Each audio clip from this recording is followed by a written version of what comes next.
संघ प्लेटी हेलमिंथेस पर आधारित टोटल क्वेश्चन लेकर के आए हैं, जिसके सभी ऑप्शन को डिटेल से समझाएंगे। तो पूरी जानकारी के लिए मेरा पूरा वीडियो लास्ट तक देखिए, और यदि अभी तक हमारे चैनल को सब्सक्राइब ना किया हो तो सब्सक्राइब जरूर कर लीजिए। चलिए शुरू करते हैं।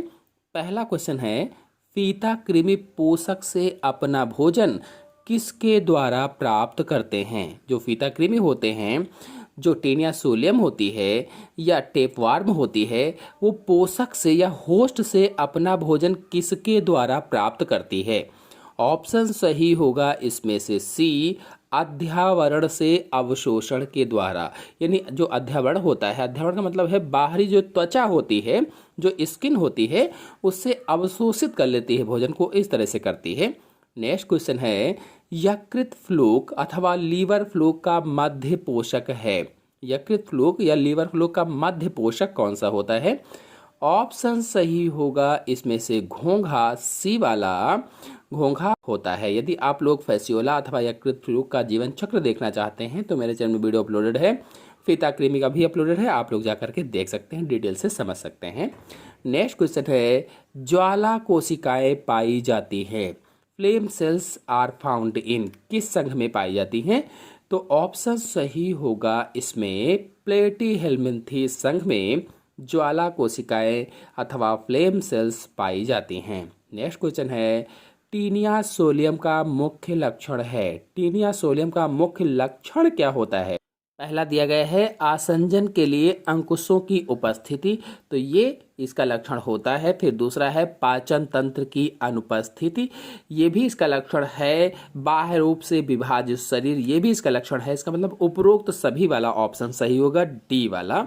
नेक्स्ट क्वेश्चन है, टीनिया सोलियम का सिस्टी सर्कस लार्वा पाया जाता है। जो टीनिया सोलियम है अथवा फीता कृमि है अथवा टेप वार्म है, इसका सिस्टी सर्कस लार्वा किस में पाया जाता है?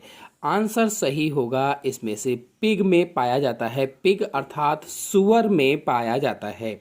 नेक्स्ट क्वेश्चन है, फैसियोला हिपैटिका पाया जाता है। फैसियोला हिपैटिका किसकी आंतों में पाया जाता है या किसके यकृत या आमाशय में पाया जाता है? तो आंसर सही होगा इसमें भेड़ के यकृत में या सीप के लीवर में फैसियोला हिपैटिका पाया जाता है। फिर नेक्स्ट क्वेश्चन पर आते हैं, अलवण जलीय तालाब न रहें तो कौन से परजीवी का अस्तित्व नहीं रहेगा? जो अलवणीय जल वाले तालाब हैं, यदि वो ना रहें तो कौन से परजीवी का अस्तित्व नहीं रहेगा कहा गया है? आंसर सही होगा इसमें से फैसियोला तथा वुचेरेरिया ब्रैंकाप्टाई का अस्तित्व समाप्त हो जाएगा, क्योंकि ये अलवणीय जल में पाए जाते हैं या अलवणीय जल के तालाबों में पाए जाते हैं। फिर नेक्स्ट क्वेश्चन है, सिस्टी सर्कस होता है। सिस्टी सर्कस होता है, ऑप्शन इसमें कौन सा सही होगा?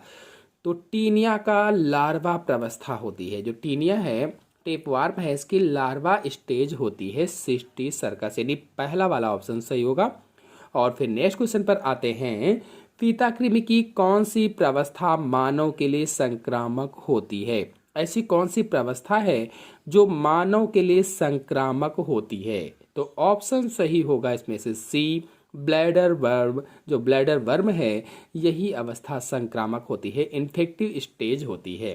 फिर नेक्स्ट क्वेश्चन है, यकृत कृमि के जीवन चक्र की वह प्रावस्था जो प्राथमिक पोषद के लिए संक्रामक होती है। यकृत कृमि के जीवन चक्र या लाइफ साइकिल की ऐसी स्टेज जो प्राइमरी होस्ट के लिए संक्रामक होती है, कौन सी होगी इसमें? ऑप्शन सही होगा इसमें सिस्टी सर्कस, यानी पहला वाला ऑप्शन सही होगा। फिर नेक्स्ट क्वेश्चन पर आते हैं, यकृत प्रणाव की स्थिति में मध्यवर्ती पोषक है। यकृत प्रणाव की स्थिति में मध्यवर्ती पोषक कौन सा होगा? तो घोंघा होता है। फिर नेक्स्ट क्वेश्चन पर आते हैं, टीनिया सजनेटा टीनिया सोलियम से भिन्न है, क्योंकि इसमें जो टीनिया सजनेटा है, ये टीनिया सोलियम से भिन्न है क्योंकि इसमें, आंसर सही होगा इसमें से पहला, तुंडक पाया जाता है, क्योंकि इसमें तुंडक मिलता है। आपको बता दें कि टीनिया सजनेटा तथा टीनिया सोलियम दोनों ही मनुष्य की आंत के परजीवी होते हैं।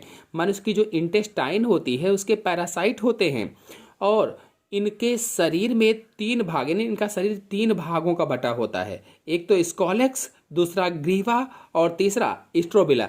मैंने संरचना में डिटेल से समझाया, वहां से आप जाकर के आप लेक्चर वाला वीडियो देख लीजिए, इसमें डिटेल से सब कुछ बताया गया है। नेक्स्ट क्वेश्चन है, इसमें से कौन सा एक फैसियोला हिपैटिका का लार्वा नहीं है? फैसियोला हिपैटिका का लार्वा नहीं है कहा गया है, तो ऑप्शन सही होगा इसमें से बी, हेक्साकैंथ फैसियोला हिपैटिका का लार्वा नहीं होता है। जो फैसियोला हिपैटिका है ये यकृत पर्ण का एक परजीवी है और इसका जीवन चक्र जो होता है उसमें 5 लार्वावस्थाएं पाई जाती हैं। मैंने बताया भी था लेक्चर में, मेरासीडियम, स्पोरोसिस्ट, रेडिया, सर्केरिया, मेटासर्केरिया। और जो हेक्साकैंथ है ये लार्वा स्टेज जो होती है ये टीनिया या फीता कृमि की लार्वा स्टेज होती है, फैसियोला हिपैटिका की नहीं। नेक्स्ट क्वेश्चन है, यकृत कृमि का स्वतंत्र रूप से तैरने वाला सीलिया युक्त लार्वा है। स्वतंत्र रूप से यानी free swimming ciliated larval stage of liver fluke is, कौन सा सही होगा? तो मेराशीडियम लार्वा होता है। नेक्स्ट क्वेश्चन है, सबसे छोटा फीता कृमि होता है, सबसे छोटा स्मॉलेस्ट टेप वॉर्म इज, तो इकाइनोकोकस सबसे छोटा फीता कृमि होता है। यानी दिए गए जितने भी विकल्प हैं इसमें जो इकाइनोकोकस है ये सबसे छोटा फीता कृमि है। और अगर इसकी लंबाई की बात की जाए तो लंबाई 3 से 6 मिलीमीटर तक होती है, लगभग में 3 से 6 मिलीमीटर। और इसका जो प्राइमरी होस्ट होता है वो कुत्ता होता है, डॉग होता है, और ये मानव को भी कभी कभी प्रभावित कर सकता है। नेक्स्ट क्वेश्चन है, ज्वाला कोशिकाओं का संबंध है, किससे ज्वाला कोशिकाओं का संबंध होता है? Flame cells are associated with, option सही होगा इसमें से बी, एक्सक्रीशन अथवा उत्सर्जन से संबंध होता है।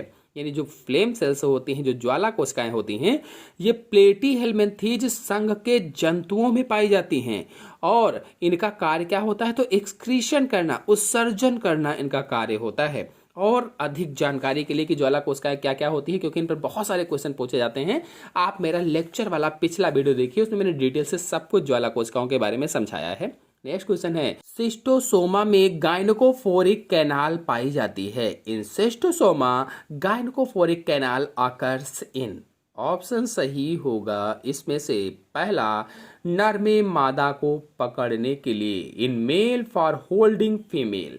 जो सिस्टोसोमा है, सिस्टोसोमा को सामान्यतः रुधिर फ्लूक भी कहा जाता है, ब्लड फ्लूक के नाम से भी इसे जाना जाता है। सभी नाम जान लीजिए, किसी भी नाम से पूछा जा सकता है। तो सिस्टोसोमा को रुधिर फ्लूक या ब्लड फ्लूक भी कहा जाता है। और यह मनुष्य की रुधिर वाहिनियों में परजीवी होता है, जो नसें होती है उसमें परजीवी के रूप में रुधिर में बहता है। और इसका जो द्वितीयक पोषक होता है, जो सेकेंडरी होस्ट होता है, वो घोंघा होता है अथवा स्नेल होता है, घोंघा या स्नेल। और आपको बता दें कि नर सिस्टोसोमा में गायनिकोफोरिक कैनाल पाई जाती है।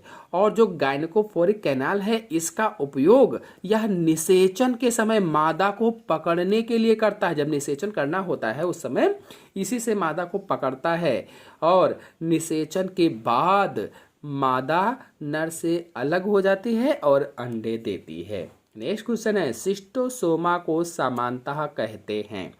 सिस्टोसोमा को सामान्यतः क्या कहा जाता है? तो अभी मैंने बताया था रुधिर फ्लूक के नाम से जाना जाता है या ब्लड फ्लूक के नाम से जाना जाता है। नेक्स्ट क्वेश्चन है, कौन सी लार्वल स्टेज सिस्टोसोमा के जीवन चक्र में नहीं होती है? Which larval stage is absent in life cycle of Schistosoma? Answer सही होगा इसमें से पहला, रेडिया स्टेज जो होती है ये सिस्टोसोमा की लाइफ साइकिल में नहीं होती है। आपको बता दें कि प्लेटीहेल्मिन्थीज संघ के जंतुओं में प्रायः 1 से अधिक लार्वा अवस्थाएं पाई जाती हैं। नेक्स्ट क्वेश्चन है, पाचन तंत्र पूर्ण रूप से नहीं पाया जाता है, यानी digestive system is completely absent in, तो सिस्टोट्स जो होते हैं, सी वाला ऑप्शन सही होगा, सिस्टोट्स में पाचन तंत्र पूर्ण रूप से नहीं पाया जाता है। नेक्स्ट क्वेश्चन है, किस वर्ग के जंतुओं में आहार नाल अनुपस्थित होती है? ऐसे कौन से जंतु हैं? Alimentary canal is absent in the animal of class. Answer सही होगा इसमें से बी, सिस्टोट्स में आहार नाल नहीं पाई जाती, क्योंकि पाचन तंत्र पूर्ण रूप से अनुपस्थित, अभी नेक्स्ट क्वेश्चन आया था उसी पर आधारित दूसरा क्वेश्चन पूछा गया था दूसरे सन में। तो ये उसी सेम वही क्वेश्चन है, कह लीजिए कि तो इसमें क्या होगा, सिस्टोर्स सही होगा। नेक्स्ट क्वेश्चन है पाचन तंत्र नहीं पाया जाता है। अब किसमें पाचन तंत्र नहीं पाया जाता है, तो टीनिया में पाचन तंत्र नहीं पाया जाता है। नेक्स्ट क्वेश्चन है इनमें से कौन सा एक प्लेटीहेल्मिन्थेस का लक्षण है। Which of these is a character of Platyhelminthes. Answer सही होगा इसमें से बी, ट्रिप्लोब्लास्टिक। और ट्रिप्लोब्लास्टिक क्या होता है या त्रिस्तरीय क्या होता है, मैंने लेक्चर में डिटेल से समझाया हुआ है। ट्रिप्लोब्लास्टिक क्या है, द्विस्तरीय क्या है, त्रिस्तरीय क्या है, पूरी व्याख्या दी है, वहां पर आप देख लीजिए जा करके, अच्छे समझ जाएंगे। नेक्स्ट क्वेश्चन है टीनिया अपना भोजन ग्रहण करता है केवल। किसके द्वारा टीनिया अपना भोजन ग्रहण करता है। Taenia takes its food only through, किसके थ्रू, तो ऑप्शन सही होगा बॉडी वाल के थ्रू, देह भित्ति के द्वारा। और जो टीनिया होती है परजीवी जंतु है, मनुष्य की आंत में पाया जाता है, एलिमेंट्री कैनाल इसमें नहीं होती है और मुख भी नहीं पाया जाता है। और ये अपना भोजन होस्ट की आंत की जो देह भित्ति होती है उसके द्वारा एब्जॉर्ब करता है। नेक्स्ट क्वेश्चन है ग्रेविड खंडों का टीनिया के शरीर से झड़कर गिरना क्या कहलाता है। जो ग्रेविड खंड होते हैं उनका टीनिया के शरीर से झड़कर गिरना क्या कहलाएगा, एपोलाइसिस कहलाता है। पहला ऑप्शन सही होगा। नेक्स्ट क्वेश्चन है निम्नलिखित में से गुदा किसमें अनुपस्थित होती है, तो इसमें आंसर सही होगा डी, चपटे कृमियों में गुदा अनुपस्थित होती है। जो फ्लैट वार्म होते हैं उसमें गुदा नहीं पाई जाती है, यानी चपटे कृमि मतलब फ्लैट वार्म प्लेटीहेल्मिन्थेस संघ के प्राणियों को कहा जाता है जो चपटे कृमि होते हैं। और इनमें आहार नाल या डाइजेस्टिव सिस्टम जो होता है ये अपूर्ण होता है या अनुपस्थित होता है कह लीजिए, इससे इसमें गुदा भी अनुपस्थित होती है। नेक्स्ट क्वेश्चन है यकृत प्रणाभ अथवा एफ हेपेटिका के जीवन चक्र में या फैसियोला हेपेटिका के जीवन चक्र में मध्यस्थ पोषक है। देखिए क्वेश्चन अभी पहले आया भी था, तो मध्यस्थ पोषक घोंघा होता है अथवा स्नेल होता है। नेक्स्ट क्वेश्चन है द्विपार्श्वीय सममिति दिखाने वाला प्राण जगत का पहला संघ है। द्विपार्श्वीय सम्मत दिखाने वाला प्राण जगत का पहला संघ बताना है, तो प्लेटीहेल्मिन्थेस होता है। बायलैटरल सिमेट्रिकल इसमें जो होता है लक्षण दिखाता है ये। नेक्स्ट क्वेश्चन है प्रमोचन क्रिया होती है, तो प्रमोचन क्रिया या एपोलिसिस इज द प्रोसेस ऑफ अंडपूर्ण देह खंड का मुख्य शरीर से अलग होना ही प्रमोचन क्रिया कहलाती है। नेक्स्ट क्वेश्चन है चपटे कृमियों में अंगों के बीच उपस्थित मीसोडर्मी ऊतक कहलाते हैं, तो आंसर सही होगा इसमें से पहला पैरेनकाइमा कहलाते हैं, पैरेनकाइमा। और चपटे क्रियों में जो दो गुहा होती है, दे गुहा में एक तरल मीसोडर्मी ऊतक भरा होता है, उसे ही पैरेनकाइमा कहा जाता है या मीसेनकाइमा कहा जाता है। नेक्स्ट क्वेश्चन है ब्लैडर कृमि पाया जाता है, bladder worm is found in, तो सुअर या गाय की मांसपेशियों में ब्लैडर कृमि पाया जाता है। आपको बता दें कि ब्लैडर कृमि टेप वर्म लार्वा है, यानी टेप वर्म का एक लार्वा है जो सुअर या गाय की मांसपेशियों में विकसित होता है और अध पके मांस खाने वाले मनुष्यों को संक्रमित करता है। फिर नेक्स्ट क्वेश्चन है मिसले पोर्क मांस का कारण है, मिसले पोर्क मांस का क्या कारण है, तो सिस्टी सर्कस की उपस्थिति मिसले पोर्क मांस का कारण होती है। अगर पूछा जाए कि मिसले पोर्क क्या होती है, तो टीनिया सोलियम या टेप वर्म की दो लार्वा अवस्थाएं होती हैं, हेक्साकैंथ और सिस्टी सर्कस या ब्लैडर वर्म। जब सुअर का मांस सिस्टी सर्कस से अत्यधिक संक्रमित हो जाता है तो इसे ही मीसले पॉर्क कहा जाता है। जो सुअर होती है इसका मांस सिस्टी सर्कस के द्वारा अत्यधिक संक्रमित हो जाता है, बहुत सारे सिस्टी सर्कस उसमें बन जाते हैं, तो उसे ही मीसले पॉर्क कहा जाता है। नेक्स्ट क्वेश्चन है ब्लैडर वर्म डिंभक है, ब्लैडर वर्म डिंभक कौन सा होगा, आंसर से होगा इसमें से सी, टीनिया है। नेक्स्ट क्वेश्चन है ब्लैडर वर्म लार्वा है, तो tape worm larva bladder worm larva होता है। नेक्स्ट क्वेश्चन है आस्मोट्रॉफी पाई जाती है, आस्मोट्रॉफी टीनिया में पाई जाती है। आपको बता दें कि टीनिया एक पैरासिटिक एनिमल है और जो इंटेस्टाइन में पाया जाता है, इंटेस्टाइन में। नेक्स्ट क्वेश्चन है एलोजेनेसिस एक प्रकार का पीढ़ी एकांतरण है जो पाया जाता है, एलोजेनेसिस जो है एक प्रकार का पीढ़ी एकांतरण है या अल्टरनेशन ऑफ जनरेशन है। ये किस में पाया जाता है? तो आंसर सही होगा बी, यकृत फ्लूक में पाया जाता है या लीवर फ्लूक में पाया जाता है।